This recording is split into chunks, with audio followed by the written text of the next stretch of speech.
Savais-tu qu'une petite abeille pouvait affronter un frelon géant sans utiliser de venin? Moi, je suis une abeille asiatique. Je ne suis pas la plus grande créature de la forêt.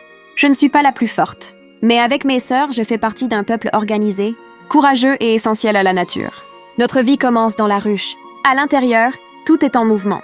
Certaines abeilles nettoient les cellules, d'autres nourrissent les larves, d'autres s'occupent de la reine. Et les plus expérimentés quittent la ruche pour chercher du nectar, du pollen, de l'eau et de la résine. Nous ne vivons pas pour nous-mêmes, nous vivons pour la colonie. Au centre de notre monde, il y a la reine. Son rôle est de pondre les œufs qui permettront à la ruche de continuer à vivre. Autour d'elle, des milliers d'ouvrières travaillent sans relâche. Chaque abeille a une mission. Chaque mission protège l'avenir de la ruche. Quand je sors dans la nature, je vole de fleur en fleur. Je cherche le nectar, cette énergie sucrée qui nous permet de produire le miel. Je récolte aussi le pollen, une nourriture précieuse pour les jeunes abeilles. Mais sans le vouloir, je fais quelque chose d'encore plus important. En visitant les fleurs, je transporte du pollen d'une plante à une autre. C'est ce qu'on appelle la pollinisation. Grâce à nous, de nombreuses plantes peuvent produire des fruits, des graines et de nouvelles fleurs. Sans les abeilles, une partie du monde végétal serait en danger. Et sans les plantes, beaucoup d'animaux auraient moins de nourriture. Nous sommes petites, mais notre travail nourrit la vie. Pour les humains aussi, notre rôle est immense. Depuis très longtemps, les humains récoltent notre miel. Ils utilisent aussi la cire pour fabriquer des bougies, des produits de soins et parfois même des remèdes traditionnels.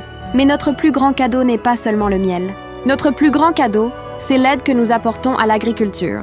Pommes, amandes, légumes, fruits, fleurs. Beaucoup de cultures dépendent en partie des pollinisateurs. Quand les humains protègent les abeilles, ils protègent aussi leur nourriture. Mais notre vie n'est pas toujours paisible. Dans certaines régions d'Asie, nous devons affronter un ennemi redoutable, le frelon géant. Il est plus grand que nous, plus puissant. Ses mandibules peuvent tuer une abeille en un instant. Un seul frelon peut attaquer l'entrée d'une ruche. Et s'il revient avec d'autres, toute la colonie peut être menacée. Mais nous avons appris à nous défendre. Quand un frelon approche trop près, nous ne fuyons pas toujours. Nous envoyons un signal d'alerte. Alors, plusieurs abeilles se regroupent autour de lui. Nous l'enfermons dans une boule vivante. À l'intérieur, nous faisons vibrer nos muscles. La température monte. Le dioxyde de carbone augmente. Le frelon, prisonnier au centre, ne peut plus respirer correctement et ne supporte pas cette chaleur. Nous sommes petites seules, mais ensemble, nous pouvons vaincre un géant. C'est notre plus grande force, l'union. Pourtant, aujourd'hui, les abeilles affrontent d'autres dangers. La destruction des habitats, les pesticides, le changement climatique, le manque de fleurs, les maladies et parfois les activités humaines mal contrôlées. Quand les abeilles disparaissent, ce n'est pas seulement une ruche qui s'éteint, c'est tout un équilibre qui tremble.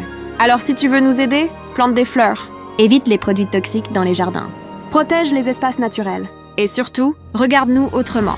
Ne nous vois pas seulement comme des insectes qui piquent. Vois-nous comme des gardiennes de la vie.